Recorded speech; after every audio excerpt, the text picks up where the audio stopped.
Hello दोस्तों, YouTube family में आप सभी का एक बार फिर से बहुत बहुत स्वागत है। आज के इस वीडियो में मैं आपको हिंदी के 22 प्रश्न हल करवाने वाला हूं और ये जो 22 प्रश्न हैं ये हिंदी के हर उस चैप्टर से लिए गए हैं जो कि परीक्षा की दृष्टि से काफ़ी इम्पॉर्टेंट हैं। आप इस वीडियो को सबसे पहले अपने दोस्तों के पास शेयर कर दीजिए ताकि वो भी इसका लाभ प्राप्त कर सकें। चलिए सबसे पहले हम लोग पहले प्रश्न की ओर चलते हैं। काफ़ी इम्पॉर्टेंट प्रश्न है, ध्यान दीजिए। पहला प्रश्न क्या कह रहा है कि जलधि में कौन सा समास है। जल्दी से बताइए, जलधि में कौन सा समास है। और 22 अंत में 22 प्रश्न में से आपका सही कितना हुआ है इसको आप कमेंट में ज़रूर करके बताएं। इससे हमको एक आइडिया मिलता है कि आपका जो लेवल है वो किस प्रकार से है और उस हिसाब से मैं आगे आगे पढ़ाने का जो है प्रयास करूँगा। तो चलिए जल्दी से बताइए, जलधि में कौन सा समास है। जल्दी से जल्दी वीडियो को लाइक करें, शेयर करें जल्दी से। तो देखिए जो पहला प्रश्न है कि जलधि में कौन सा समास है, तो आपको मैं बता दूं जो जलधि में समास है वो है तत्पुरुष समास। कौन सा? तत्पुरुष समास। कहने का मतलब देखिए, जलधि में तत्पुरुष समास है जिसका अगर हम विग्रह करेंगे तो जल को धारण किया हुआ, इसमें कर्म तत्पुरुष है। जिस समास में आप लोग जानते हैं कि जिस समास में अंतिम पद प्रधान होता है और दोनों पदों के मध्य कारक चिन्ह लुप्त हो जाएं, वहाँ पर आप लोग सभी लोग जानते हैं कि तत्पुरुष समास होता है। तो जिसका ये सही है वो 1 नंबर ले ले। चलिए अब हम लोग आगे चलते हैं दूसरे प्रश्न की ओर। दूसरा प्रश्न क्या कह रहा है, ध्यान दीजिए। निम्नलिखित समास विग्रह को अन्य किस नाम से संबोधित किया जाता है। निम्नलिखित समास विग्रह को अन्य किस नाम से संबोधित किया जाता है। जैसे इसमें है, एक वाक्य दिया गया है कि पद्य आसन है जिसका, पद्य आसन है जिसका, उसके लिए एक शब्द क्या होगा? क्या पार्वती, कि सरस्वती, कि लक्ष्मी, कि शंकर? जल्दी से बताइए, जल्दी से बताइए आप लोग। देखिए पद्यासन का समास विग्रह जो होगा, अगर एक शब्द में कहेंगे तो होगा पद्यासन और विग्रह करेंगे तो पद्य आसन, जिसका अर्थ होता है सरस्वती। यहाँ पर जो है बहुब्रीहि समास होगा। अगर समास की बात करता है तो बहुब्रीहि समास होगा। जिस समास के समस्त पद में कोई पद प्रधान नहीं होता तथा दोनों पद मिलकर किसी तीसरे की ओर संकेत करते हैं, वहाँ पर क्या होगा? बहुब्रीहि समास होगा। अर्थात यहाँ पर पूछा है कि पद्य आसन है जिसका, अर्थात कौन? तो यहाँ पर होगा पद्यासन, जो होगा वो होगा सरस्वती। ऑप्शन यहाँ पर सही होगा। चलिए अब हम लोग तीसरे प्रश्न की ओर चलते हैं। तीसरा प्रश्न कह रहा है क्रोध शब्द का पर्यायवाची है। क्रोध शब्द का पर्यायवाची है संताप, अमर्ष, वैमनस्य या भीति। जल्दी से बताइए। ये कितने अच्छे अच्छे प्रश्न हैं कि जो देखिए आप लोग कापी कलम लेके जरूर बैठा करिए। मैं ये नहीं कह रहा हूँ कि आप सब प्रश्न लिख डालें, लेकिन जो आपको लगे कि ये प्रश्न नया है या अभी तक हम इसको नहीं पढ़े हैं उसको आप नोट करते चलिए। यही आपकी सबसे बड़ी उपलब्धि है, क्योंकि जब परीक्षा 2 से 4 दिन रहता है तो यही जो आपका नोट्स बना रहता है वन लाइनर का, उसी को देख कर जाइए तो काफ़ी लाभ मिलता है। तो क्रोध शब्द का पर्यायवाची है। तीसरा प्रश्न देखिए, क्रोध शब्द का जो इसमें पर्यायवाची है वो है अमर्ष। क्या है? अमर्ष है। वैमनस्य जो है इसमें, जो तीसरा ऑप्शन है वैमनस्य, ये शत्रुता का है। और जो ये भीति है, भीति का जो अर्थ है वो डर का है। और संताप जो है वो किसका पर्यायवाची है? दुख का पर्यायवाची। तो यहाँ पर क्रोध का पूछा था, क्रोध का पर्यायवाची होगा अमर। चलिए हम लोग आगे चलते हैं चौथे प्रश्न की ओर। अवगाहन, चौथा प्रश्न कह रहा है अवगाहन शब्द का समानार्थी शब्द दिए गए विकल्पों में से कौन सा है? बताइए। अवगाहन, अवगाहन जल्दी से बताइए। क्या होता है? स्वागत करना, आसन, जाना या छानबीन। चारों ऑप्शन में से कौन सा हो सकता है? अवगाहन का अर्थ क्या होगा? देखिए अवगाहन का समानार्थी शब्द होता है छानबीन, अर्थात डी ऑप्शन आपका सही होगा। अवगाहन का अर्थ क्या होगा? छानबीन। इसके अन्य समानार्थी शब्द जैसे डुबकी लगाना, चिंतन, मनन, मंथन, अन्वेषण इत्यादि इसके अवगाहन के अर्थ हो सकते हैं। कहने का मतलब मैं आपको कई अर्थ बता रहा हूँ, लिख लीजिए। अवगाहन का यहाँ पर समानार्थी इन चारों ऑप्शन में छानबीन होगा, लेकिन इसके अतिरिक्त डुबकी लगाना, चिंतन करना, मनन करना, मंथन करना, अन्वेषण करना भी हो सकता है। चलिए हम लोग 5वें प्रश्न की ओर चलते हैं। 5वां प्रश्न क्या कह रहा है? उक्त शब्द का विलोम है। उक्त जो शब्द के सिंगल इन्वर्टेड कामा से क्लोज किया गया है, उक्त, इसका विलोम क्या होगा? अनुक्त, उपयुक्त, अनुपयुक्त या उपर्युक्त? बताइए उक्त का। देखिए यहाँ पर जो ऑप्शन सही है, उक्त का विलोम होगा अनुक्त होता है। ए ऑप्शन सही है। क्या सही है? ए ऑप्शन जो है सही होगा। जबकि उपयुक्त का विलोम अनुपयुक्त होता है। तो बहुत लोग कहते हैं उक्त तो अनुपयुक्त, नहीं, उपयुक्त का अनुपयुक्त होगा, इस हिसाब से वहाँ पर वो होगा। लेकिन यहाँ पर सिर्फ उक्त पूछा था, तो उक्त का जो विलोम है वो अनुक्त होगा। समझ आई बात? तो अगर नहीं पता है, आप नहीं इसको समझ पाए, तो इसको आप लोग जरूर लिख लीजिए। चलिए छठे प्रश्न की ओर चलते हैं। छठा प्रश्न क्या कह रहा है? पूर्ववर्ती का विलोम शब्द दिए गए विकल्पों में से कौन सा है? पूर्ववर्ती, ये तो आप जानते ही होंगे, मुझे भरोसा है आप जरूर इसको सही करेंगे। क्या है? हो सकता है पूर्वज, परव्रत, पूर्वव्रत या परवर्ती। जल्दी से बताइए। देखिए पूर्ववर्ती का जो विलोम होगा क्या होगा? तो पूर्ववर्ती का विलोम शब्द होगा परवर्ती। कहने का मतलब यहाँ पर जो आप प्रश्न है छठा, इसका जो ऑप्शन सही है वो है डी ऑप्शन, यानी पूर्ववर्ती का जो विलोम होगा वो होगा परवर्ती। यानी पर माने होता है बाद और पूर्ववर्ती का मतलब होता है पहले। ठीक, तो यहाँ पर आपका डी ऑप्शन बिल्कुल सही होगा। चलिए हम लोग 7वें प्रश्न की ओर चलते हैं। इनमें से एक शब्द तद्भव है।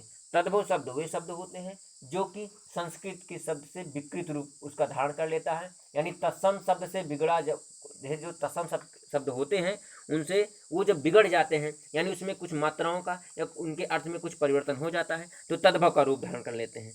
तो तत्सम शब्द सीधे संस्कृत से आकर हम उनका प्रयोग करते हैं। जैसे मैं आपको बता दूं, अग्नि है, जल है, वायु है, हस्त है, आम्र है, ये सारे शब्द क्या हैं? तत्सम है। और इन्हीं का जब बिगड़ा रूप हो जाएगा तो तद्भव हो जाएगा। जैसे वायु है तो हवा हो गया, अग्नि है तो आग हो गया, जल है तो पानी हो गया। अब आपको इसी में से बताना है, इनमें से एक तद्भव है। दिन, अंधकार, स्कंद या कपास? जल्दी से बताइए। देखिए जो ये दिए गए विकल्प हैं इसमें कपास शब्द तद्भव है। इसका देखिए कपास शब्द इसमें क्या है? तद्भव है कपास। जबकि दिन, अंधकार और स्कंद, ये तीनों ऑप्शन आपकी तत्सम है। और कपास का होगा क्या? ध्यान दीजिए, कपास का तत्सम क्या होगा? तो मैं आपको बता दूं, देखिए ऐसे लिखा जाएगा, का, पा पर आ की मात्रा और उस पर रेफ और सा, यानी करपास, ये इसका क्या होगा? तत्सम होगा। चलिए अब हम लोग 8वें प्रश्न की ओर चलते हैं। बहुत अच्छा प्रश्न था। निम्नलिखित तत्सम तद्भव शब्दों का संगत युग्म है। जल्दी से बताइए, तुरंत जल्दी जल्दी पढ़ें ताकि जो है समय बिल्कुल आपका बचा रहे। निम्नलिखित में से तत्सम तद्भव, यानी जो चार ऑप्शन है इसमें दो दो का देखिए जोड़ा बना हुआ है, तो इस जोड़े में आपको पहला तत्सम दूसरा तद्भव, पहला तत्सम दूसरा तद्भव, बताइए कौन सा सही है? खरपट का खोपड़ी या सत्य का सत्य या पर्यंक का पलंग या घोटक का घड़ा? अब बताइए इसमें से कौन सा शब्दों का जो संगत युग्म है कौन सा सही है तत्सम तद्भव में?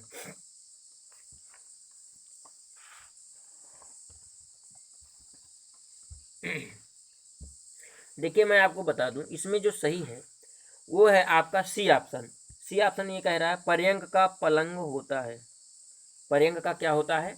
पलंग होता है। जबकि जो पहला ऑप्शन है क्या, यहाँ पर ये गलत है। खरपट खोपड़ी ये बिल्कुल गलत है। आप लोग समझ गए होंगे। कहने का मतलब यहाँ पर जो सत्तू दिया गया है इसका जो है तद्भव होता है सत्तू। समझ आई बात? और यहाँ पर जो घोटक है, घोटक का जो तद्भव होगा वो घोड़ा होगा, तो ये भी आपका गलत है। कहने का मतलब सत्तू का जो है सत्तू होता है, तो ये भी गलत हो गया। और घोटक का घड़ा नहीं, घोटक का घोड़ा होना चाहिए था, तो ये भी गलत हो गया। खरपट खोपड़ी ये भी गलत है आपका। जबकि पर्यंक पलंग पलंग का जो तत्सम होता है वो पर्यंक होता है, यानी पहला तत्सम पर्यंक और तद्भव पलंग हो गया। चलिए अब हम लोग आगे 9वें प्रश्न की ओर। 9वां प्रश्न जो है वो ये है कि भूधर्व का संधि विच्छेद है। भूधर्व का संधि विच्छेद है क्या है? जल्दी से बताइए। भूधन ध्वा या भू धन ऊर्ध्व या भू धन द्वा या भू धन वा। बताइए, चारों ऑप्शन में आपको विच्छेद करके दिए गए हैं। अब उधर का आपको इसका सही विच्छेद बताना है।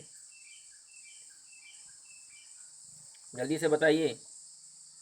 देखिए, आप कापी कलम लिए रहा करिए, उसको तुरंत बता दिया करिए। तो देखिए, जो इसमें ऑप्शन सही है 9 नंबर का, वो सही है भूधन ऊर्ध्व। क्या सही है? भूधन ऊर्ध्व। कहने का मतलब जब ये जुड़ेगा तब जाके भूधर्व बनेगा। कहने का मतलब इसमें कौन सी संधि है? देखिए, भूधर्व का संधि विच्छेद भूधन ऊर्ध्व है। इसमें दीर्घ स्वर संधि है। दीर्घ संधि कह देंगे तो स्वर कहने का कोई मतलब नहीं है, दीर्घ संधि है इसमें, याद रखिएगा। अब आप इसमें जब अगर हम मात्रा लगाने का प्रयास करेंगे तो समय ज़्यादा हो जाएगा। देखिए, इसमें देखिए यहाँ पर भू में बड़ा ऊ है, उधर छोटा ऊ, तो बड़ा ऊ और छोटा ऊ मिलकर क्या बन गया? बड़ा ऊ। तो अर्थात बड़ा ऊ, बड़ा आ और बड़ी ई, ये दीर्घ संधि की इस दीर्घ संधि में मात्राएं आती हैं, तो आपको पता चल गया होगा। चलिए, अब हम लोग 9वें प्रश्न की ओर चलते हैं। नीरस में संधि प्रकार है। नीरस, देख रहे हैं, नीरस में किस प्रकार की संधि है? विसर्ग संधि, व्यंजन संधि, स्वर संधि, या इनमें से कोई नहीं? तो याद रखिए, इनमें से कोई नहीं देने के लिए मैं यहाँ पर नहीं प्रश्न को लेके आया हूँ। मैं आपको इसमें बताने लाया हूँ कि कौन सा सही है। बताइए जल्दी से, नीरस में कौन सी संधि है? नीरस, देखिए, अब आप ये सोचते होंगे कि अभी मैं बताया था कि बड़ा आ बड़ी ई बड़ा ऊ बराबर दीर्घ संधि।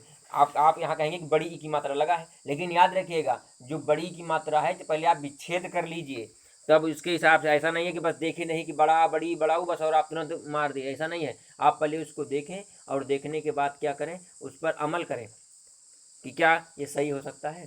तो ये ऐसा नहीं है। जो नीरस में संधि का जो प्रकार है वो है, नीरस में जो है विसर्ग संधि है। क्या है? विसर्ग संधि। मैं आपको इसका विच्छेद करके बता रहा हूँ। निह धन रस, देखिए क्या होगा? निह धन रस, निह धन रस, अर्थात आपका क्या होगा यहाँ पर? विसर्ग संधि जो है सही होगा। निह धन रस बराबर विसर्ग संधि, ए ऑप्शन आपका सही है। चलिए, अब हम लोग 11वें प्रश्न की ओर चलते हैं। 11 नंबर क्या है? जिसकी पूर्व से कोई आशा ना हो, वाक्यांश के लिए एक उपयुक्त शब्द जल्दी से बताइए। 11 नंबर प्रश्न, जिसकी पूर्व से कोई आशा ना हो, वाक्यांश के लिए उपयुक्त शब्द क्या होगा? तो जिसकी पूर्व से कोई आशा ना हो, मैं आपको बता रहा हूं, आपका जो ऑप्शन सही होगा वो होगा डी ऑप्शन, अप्रत्याशित। क्या होगा? अप्रत्याशित, अर्थात आपका डी ऑप्शन, जिसकी पूर्व से कोई आशा ना हो, अप्रत्याशित कहेंगे। चलिए, 12वें नंबर प्रश्न की ओर चलते हैं। जो हर समय दूसरों की बुराई खोजता है, उसे क्या कहते हैं? ये आजकल गांव में बहुत है, आप जानते ही होंगे कि उनको कोई काम नहीं रहता है, यही सब करते हैं। जो हर समय दूसरों की बुराई खोजता है, उसे क्या कहते हैं? जल्दी बताइए। परनिंदक, सर्वनिंदक, छिद्रान्वेषी, आलोचक। जल्दी से बताइए। जो हर समय दूसरों की बुराइयों को खोजता है, उसके लिए एक शब्द होगा, जानते हैं क्या होगा? छिद्रान्वेषी। क्या होगा? अर्थात आपका यहाँ 12वें का जो सही ऑप्शन है वो सी है, छिद्रान्वेषी उसको कहेंगे, जो दूसरों की बुराई को बार बार खोजता है। बहुत ही अच्छा प्रश्न है। आप इसको, जरूरी नहीं है कि परीक्षा की दृष्टि से ही आप लिखें, वो ऐसे भी जाने रखिए कि अगर कोई दूसरे के अंदर बुराई खोजता है तो उसको हम एक शब्द में क्या कहेंगे? छिद्रान्वेषी कहेंगे। बहुत अच्छा प्रश्न। जैसे जो किसी के गुण दोषों की आलोचना करता है, उसको हम क्या कहेंगे? आलोचक कहते हैं। चलिए, हम लोग 13 प्रश्न की ओर चलते हैं। 13 नंबर प्रश्न क्या है? ये देखिए, मुहावरे से है। अंधा बांटे रेवड़ी।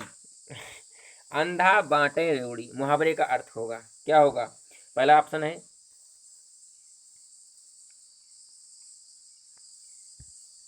है, विकलांग व्यक्ति का शोषण करना, अपनों को लाभ पहुंचाना, या अपना ही हित करना, या अंधेर मचाना। बताइए क्या होगा? अंधा बाटे रेवड़ी लोकोक्ति का अर्थ है, देखिए मैं आपको उत्तर बता रहा हूँ, अपनों को लाभ पहुंचाना, जबकि अपना हित करने के लिए अपना उल्लू सीधा करना मुहावरा होगा। अन्य विकल्प जो है इसमें असंगत है। कहने का मतलब 13 नंबर का जो सही है वो अपनों को लाभ पहुंचाना, यानी बी ऑप्शन बिल्कुल आपका यहाँ पर सही है। चलिए, अब हम लोग 14 नंबर प्रश्न की ओर चलते हैं। चिकना घड़ा होना, ये कक्षा 8 के पेपर में बहुत बार हम खुद इसको किए हैं। जब कक्षा 8 में थे, क्लास 8 में, तब ये बहुत बार जो है एक अक्सर ये जो अपठित का पेपर होता है उसमें अक्सर ये प्रश्न पूछा जाता है। चिकना घड़ा होना, या ऊँट के मुंह में जीरा, बहुत ऐसे मुहावरे हैं कि जिनसे अधगर अधजल गगरी छलकत जाए, थोथा चना बाजे घना, ये सब तमाम ऐसे जो है मुहावरे लोकोक्तियाँ जो हैं इनसे प्रश्न बनते रहते हैं। तो आपको यहाँ पर इसका अर्थ पूछ रहा है, चिकना घड़ा होना का तात्पर्य क्या होगा। 14 नंबर प्रश्न है, जल्दी से बताइए। देखिए, चिकना घड़ा का अर्थ होता है निर्लज्ज होना, सी ऑप्शन। मतलब कि जैसे आप अरुई का पत्ता देखें, पानी डालिए, देखिए सरक जाता है, इस पर कोई प्रभाव ही नहीं पड़ता है। तो यहाँ पर चिकना घड़ा का मतलब निर्लज्ज होना, चाहे आप उनको गाली दीजिए, चाहे जितने उनको आप शर्मिंदा करिए, कोई मतलब नहीं है, वो उसी भांति अपना काम करते रहेंगे। चलिए, 15 नंबर प्रश्न है, निम्नलिखित में से एक वाक्य अशुद्ध है, यानी कहने का मतलब आपको यहाँ पर ध्यान देना होगा। एक वाक्य अशुद्ध है, इस पर देखिए, एक वाक्य अशुद्ध है, कहने का मतलब 3 शुद्ध है, एक गलत है। कैसे? अब देखिए, हम लोग आपका आभार मानते हैं। बी है, तुमने उसे बैठने को क्यों नहीं कहा। सी है, अगले शनिवार को शीला छुट्टी पर रहेगी। और डी है, वह कमरे में जाकर सो गया। अब बताइए इसमें कौन सा गलत है। देखिए, जल्दी से विचार करिए। दिए गए वाक्यों में हम लोग आपका आभार मानते हैं, अशुद्ध वाक्य है, जिसका शुद्ध रूप है हम आपका आभार मानते हैं। हम आपका आभार मानते हैं, हम लोग नहीं, हम लोग यहाँ पर जो हो गया वो गड़बड़ हो गया। हम आपका आभार मानते हैं, यही आपका जो है ऑप्शन क्या है, गलत है, यहाँ पर अशुद्ध है। दिए गए वाक्यों में हम लोग आपका आभार मानते हैं, अशुद्ध वाक्य है, जिसका शुद्ध रूप आपको मैं बता दिया हूँ, हम आपका आभार मानते हैं। और इसके अलावा सब वाक्य क्या है, शुद्ध है। तो यानी आपका ए ऑप्शन बिल्कुल क्या है, गलत है। चलिए, अब हम लोग 16 नंबर प्रश्न की ओर चलते हैं। प्रश्न जो है खत्म होने के कगार पर है। चलिए बताइए, किस वाक्य में वर्तनी संबंधी अशुद्ध है। फिर बताइए, फिर वही प्रश्न आ गया है, जल्दी से बताइए। यह उच्च कोटि का ग्रंथ है, बच्चों को मेरा आशीर्वाद देना, मैं आपसे क्षमा चाहता हूँ, यह पत्र गोपनीय है। जल्दी से बताइए। 16 नंबर प्रश्न, देखिए, दिए गए वाक्य में वर्तनी संबंधी अशुद्ध है, बच्चों को मेरा आशीर्वाद देना। इसका शुद्ध होगा बच्चों को मेरा आशीर्वाद देना, यानी कहने का मतलब सब कुछ सेम है। गड़बड़ कहाँ पर है, ये जो आशीर्वाद नहीं लिखा है, यही इसमें गलत है। ये जो सा है, यानी जो रेफ रहा है, ये वापर होना चाहिए, और यहाँ पर सा पर दे दिए हैं, बाकी आपका बिल्कुल सही है। चलिए, यानी कहने का मतलब समझे, बी ऑप्शन आपका गलत है, नहीं तो कहिए कि क्या बता दिए इसमें। बी ऑप्शन आपका बिल्कुल सही है। चलिए, सही का मतलब अशुद्ध के रूप में सही है। 17 नंबर प्रश्न की ओर चलते हैं। 17 नंबर प्रश्न कह रहा है, निम्नलिखित में से कौन सा शब्द पुल्लिंग है। भौदिया, डिबिया, साध्वी, संचालक। कहने का मतलब ना तो आपको यहाँ पर तत्सम तद्भव ढूंढना है, या ये सब अशुद्ध शुद्ध नहीं, यहाँ पर आपको पुल्लिंग ढूंढना है। बताइए 17 नंबर प्रश्न में पुल्लिंग क्या हो सकता है। देखिए, आपको मैं बता दूं, निम्नलिखित में से कौन सा शब्द पुल्लिंग है। तो यहाँ पर जो पुल्लिंग है वो संचालक है। क्या है, संचालक जो शब्द है वो पुल्लिंग है, जबकि भौदिया, डिबिया, साध्वी, ये तीनों जो है क्या है, स्त्रीलिंग है। तो समझ में आई बात। भौदिया, डिबिया, साध्वी, ये साध्वी तो आप, और डिबिया ये दोनों आप जब वाक्य प्रयोग करेंगे, या भौदिया, तो क्लियर हो जाएगा। चलिए, 18 नंबर प्रश्न है, आज हर कोई मानसिक रूप से बीमार दिखता है। इस वाक्य में हर कोई किस प्रकार का वचन है, या सॉरी, हर कोई किस प्रकार का शब्द है। कहने का मतलब आज हर कोई मानसिक रूप से बीमार दिखता है, इस वाक्य में हर कोई किस प्रकार का शब्द है। सदैव बहुवचन में इसका प्रयोग होता है, कि एक वचन में, कि बहुवचन में, सदैव एक वचन में। 18 नंबर प्रश्न, हर कोई का प्रयोग कहाँ पर होता है। देखिए, हर कोई का जो सदैव एक वचन में प्रयुक्त होता है, क्या होता है, सदैव एक वचन में, यानी डी ऑप्शन आपका बिल्कुल सही है। प्रश्नगत विकल्पों के आधार पर हर कोई सदैव एक वचन में प्रयुक्त होने वाला शब्द है। चलिए, 19 नंबर प्रश्न क्या कह रहा है, ध्यान दीजिए। मैं प्रतिदिन दूध पीता हूँ, वाक्य में रेखांकित, देखिए थोड़ा सा मैं इसको नीचे कर देता हूँ ताकि आपको अच्छे समझ में आए। मैं प्रतिदिन दूध पीता हूँ, वाक्य में रेखांकित पद में कारक है। बताइए, करण, या कर्म, या संप्रदान, या संबंध। मैं प्रतिदिन दूध पीता हूँ, अब इसमें बताइए कौन सा कारक है। दिए गए वाक्य में रेखांकित पद दूध में कर्म कारक है। ये जो दूध, देखिए इसके नीचे रेखांकित देखिए है यहाँ पर, तो दूध में कौन सा है, इसमें कर्म की बात कर रहा है।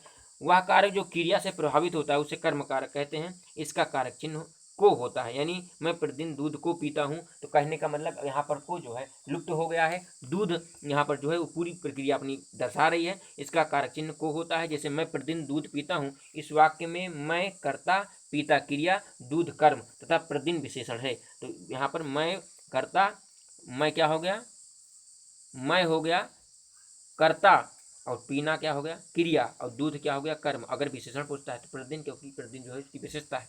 तो समझ में आई बात, यानी 19 नंबर का जो सही है वो बी ऑप्शन बिल्कुल आपका सही है। ये देखिए, चलिए हम लोग 20 नंबर प्रश्न की ओर चलते हैं। निम्नलिखित में से कौन सी वर्तनी शुद्ध है, बताइए कौन सी वर्तनी शुद्ध है? अक्षुण, अक्षुण्य, अक्षुण या अक्षुण्य, जल्दी से बताइए। 20 नंबर प्रश्न में शुद्ध वर्तनी शब्द जो है इसमें क्या है, आप लोग इसको पढ़े भी होंगे, नहीं पढ़े तो मैं बता दूं। देखिए ये ऑप्शन सही है, अक्षुण ये कहा जाता है। बहुत लोग का दिमाग ये काम करता होगा कि अक्षुण सही होगा, लेकिन नहीं, अक्षुण होता है आधा अड़ा और पूरा अड़ा। चलिए हम लोग 21 नंबर, जल्दी से बस 2 प्रश्न और बचे हैं। 21 नंबर प्रश्न क्या कह रहा है, इन नामों में किसकी वर्तनी शुद्ध है, बताइए। मैथिली शरण गुप्त, सच्चिदानंद, मांडवी या राहुल सांकृत्यायन। ये तो बहुत ही अच्छा प्रश्न है, इस वीडियो का सबसे लाजवाब प्रश्न है कि देखिए इसमें रचनाकार हैं, कवियों के नाम है, बताइए कि किस हिसाब से इसमें उनके नामों में अशुद्धियाँ दर्शाई गई हैं। हम लोग पढ़ते नहीं हैं, बस ऐसे देखिए मैथिली शरण, सच्चिदानंद, अरे ध्यान दीजिए उस पर क्या है, क्योंकि कभी कभी जरूरी नहीं है, कहीं से भी अशुद्धि शुद्धि का शब्द ले सकता है।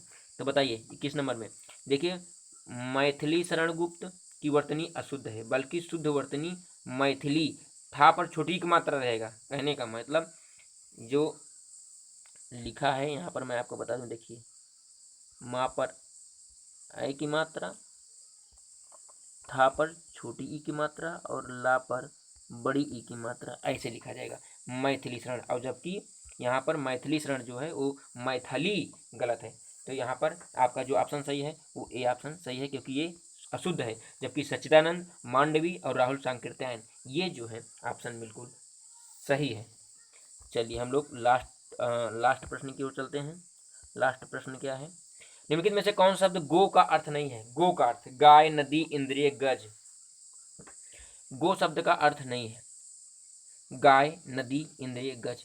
तो ध्यान दीजिए इसमें जो देखिए, गो शब्द का अर्थ गाय, नदी, इंद्रिय, माता, वाणी, पृथ्वी, चंद्रमा, घोड़ा, गोदावरी इत्यादि होता है। जबकि गो का अर्थ यहाँ पर गज नहीं होता है। गज का अर्थ क्या होता है? हाथी। गजा माने हाथी। तो यहाँ पर गाय, देखिए फिर से मैं बता देना हूँ, लिख लीजिए।